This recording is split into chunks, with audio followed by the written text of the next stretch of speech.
Hey yo tout le monde, c'est Kousa, nouvelle vidéo aujourd'hui, troisième vidéo de la petite série que j'ai lancée il y a maintenant 2 semaines sur les présentations Behance. Et cette semaine on va voir du coup pour finir cette petite série comment présenter vos gros projets, que ce soit rebrand de structure e-sport, stream pack assez compliqué ou même stream pack animé ou encore je sais pas n'importe quel autre gros projet qui vous passerait par la tête et qui a besoin d'une présentation plutôt clean. Alors, pour cette intro, je vais pas faire comme dans les précédentes vidéos où elle dure 2 minutes, ça va être très court, donc n'hésitez pas à vous abonner, à liker, à partager, à mettre la petite cloche et surtout à venir sur Discord et sur mon Twitter, là où je suis le plus actif et là vous pourrez voir tous mes lives Twitch. Du coup, n'hésitez pas, tout est dans la description. Et sur ce, je vous laisse de suite avec la vidéo. Et donc nous revoici pour cette première partie de la vidéo, vu qu'elle sera découpée en deux parties. Une première partie sur des petits PowerPoint comme vous commencez à avoir l'habitude avec les deux présentes vidéos. Et la deuxième partie sur Behance où je vais vous montrer des projets, pas forcément de moi parce que j'ai pas fait de projet e-sport pour le moment. Ou comme ça je pourrais vous expliquer un peu plus en profondeur ce que je vais vous expliquer dans cette première partie. Alors pour commencer on va voir quelques notions générales à tout type de gros projet.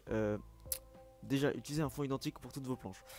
Allez pas mettre un fond rouge, puis un fond bleu, puis un fond violet à chaque planche. Essayez de garder un fond de même couleur pour que ce soit homogène. De toute façon, on va essayer d'avoir quelque chose de très homogène pour tout le projet. Donc toutes les notions que je vais donner ici seront dans un but d'homogénéité pour le projet.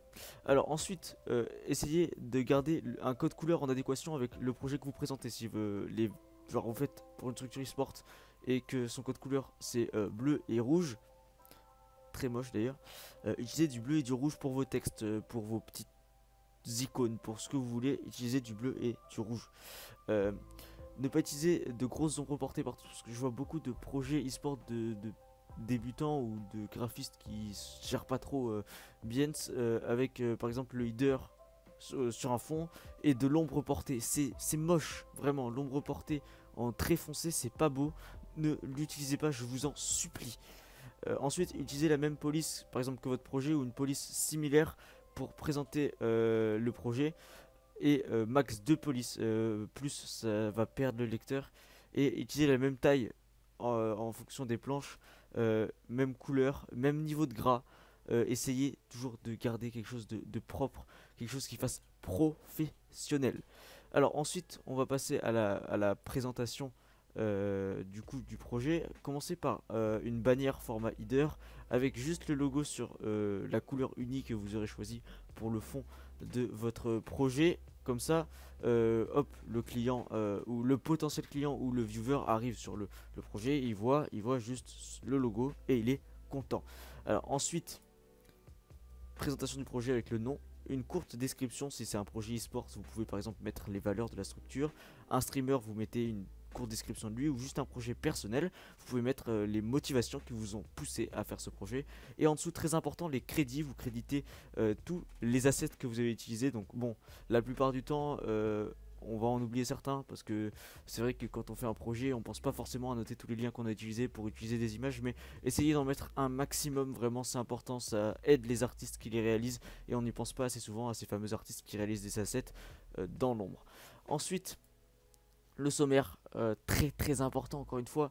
Le sommaire, ça permet au lecteur de se retrouver dans votre projet parce que sinon il va être perdu. Donc commencez du coup par marquer ce que vous avez déjà fait, présentation et le sommaire du coup, 1 et 2. Et ensuite typographie et code couleur, bon c'est pas nécessaire. Mais dans un projet que ce soit e-sport ou streampack, il y a de fortes chances que vous ayez un code couleur et un code typographique. Alors mettez-le en premier, ça ne mange pas de pain et c'est vraiment satisfaisant. Comme ça permet au lecteur de se dire ok, du coup je vais retrouver ces couleurs et cette typographie dans ce projet. Ensuite 4 à point d'interrogation, c'est les réalisations graphiques. Alors je l'ai marqué comme ça, mais en gros par exemple vous mettez 4 header, 5 social media, 6 stream pack, je sais pas ce que vous voulez, mais en gros découpez bien toutes les sections de votre projet et mettez pas genre 4 à 7 par exemple réalisation graphique. Non, faites à chaque fois une ligne en fonction de ce dont vous parlez. Et à la fin, du coup, là vous mettez le numéro de votre planche, par exemple planche 9, vous mettez feedback et remerciements. Alors feedback j'ai mis optionnel parce que on va le voir de suite, ils sont pas nécessaires. Parce que par exemple un client ne va pas forcément vous donner un feedback ou quoi que ce soit, et si c'est un projet personnel, bah, vous n'avez pas de feedback de la part enfin, vous pouvez mettre votre propre feedback mais c'est pas spécialement intéressant. Et remerciements, bah, c'est juste remercier le lecteur d'avoir pris du temps pour lire et regarder votre projet, et l'inviter à liker et à vous follow sur Behance si le projet en question lui a plu. Voilà, on passe de suite à la partie sur Behance où je vais vous montrer différents projets que j'ai sélectionnés pour vous donner quelques exemples concrets. Et donc on se retrouve pour la outro et non pas pour la partie que je vous teasais juste avant, étant donné que je me suis rendu compte qu'en fait elle était complètement inutile et inintéressante. J'avais absolument rien à dire sur les projets que je vous montrais à part oh bah tiens regardez j'ai dit ça, j'ai dit ça. Donc je vous les mets en description, n'hésitez pas à aller les voir et à soutenir les artistes qui les ont réalisés, surtout moi. Non je rigole, mais en tout cas j'espère que la vidéo vous a plu. Alors au niveau du montage pour celle-là et les précédentes j'étais un peu limité par le temps. Pour les prochaines je vais essayer de faire un peu mieux, du coup il y a des chances que la prochaine vidéo sorte dans 2 semaines, à voir, mais en tout cas je vais essayer de faire quelque chose de plutôt qualitatif. En tout cas si cette vidéo vous a plu, n'hésitez pas à vous abonner, à mettre la cloche, à liker et surtout à venir sur Twitch, Discord et Twitter. C'est là où je suis le plus actif et où vous pourrez discuter avec moi. Sur ce je vous laisse et je vous dis à une prochaine au plus vite, j'espère, avec un montage de meilleure qualité. Ciao.